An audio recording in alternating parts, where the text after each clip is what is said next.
శత్రుత్వము వద్దు, సఖ్యత ముద్దు.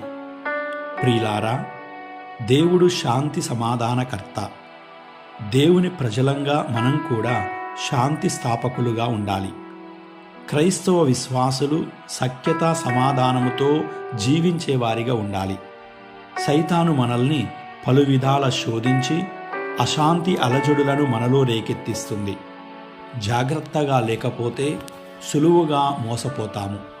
పాపము మనపై పెత్తనం చేయకుండా మనల్ని మనం కాపాడుకోవాలి. ప్రియులారా, కోప స్వభావులు సులువుగా పాపం చేస్తారు. కోపం వలన మన తోటి వారిపై పగా ప్రతీకారాలు పెంచుకుంటాము. ప్రియులారా, ప్రేమ లేనివాడు దేవుని చూడలేడు. మన ఈ లోక ఆరాటం దేవుని చూడాలనే కదా. దేవుని దగ్గరికి వెళ్ళాలన్న దీక్ష మనలో ఉండాలి. మన సహోదరుని ప్రేమించకపోతే దేవుని ప్రేమను పొందలేము. సృష్టి ఆరంభములో సహోదర ప్రేమ లోపించుటచే తన సోదరుణ్ణి కయీను ద్వేషించాడు.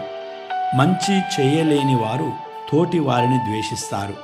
మనం చాలా మార్లు మంచి చేయము, చేసేవారిని అడ్డగిస్తాము. తన తమ్ముడైన హేబీలును ద్వేషించిన కయీను శాశ్వతముగా దేవునితో సఖ్యతను కోల్పోయాడు. మొదట తన తమ్ముని విరోధిగా చూశాడు, ఆ తరువాత దేవుణ్ణే విరోధిగా చూశాడు. ప్రియులారా, సైతాను ఎప్పుడూ మన హృదయ ద్వారం చెంతనే ఉంటాడు. ఏ విధంగానైనా మనలోనికి ప్రవేశించి పడగొట్టడానికి ఎదురు చూస్తాడు. ఒకే కుటుంబంలో ఉన్న కుటుంబ సభ్యులు కూడా సైతాను ప్రభావం వలన పాడు చేయబడ్డారు.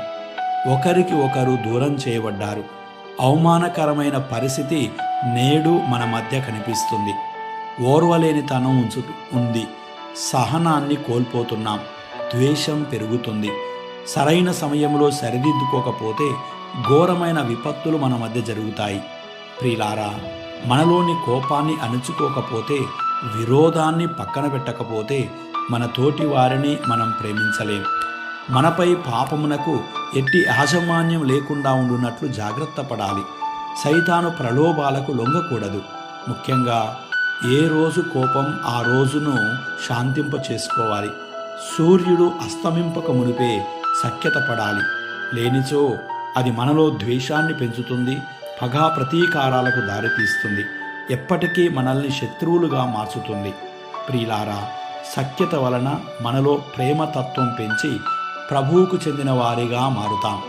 కోపమనే కలుపు మొక్కలను పెరికివేయకపోతే జీవితమనే పంట సర్వనాశనమవుతుంది. కాబట్టి ప్రభు ఆజ్ఞల ద్వారా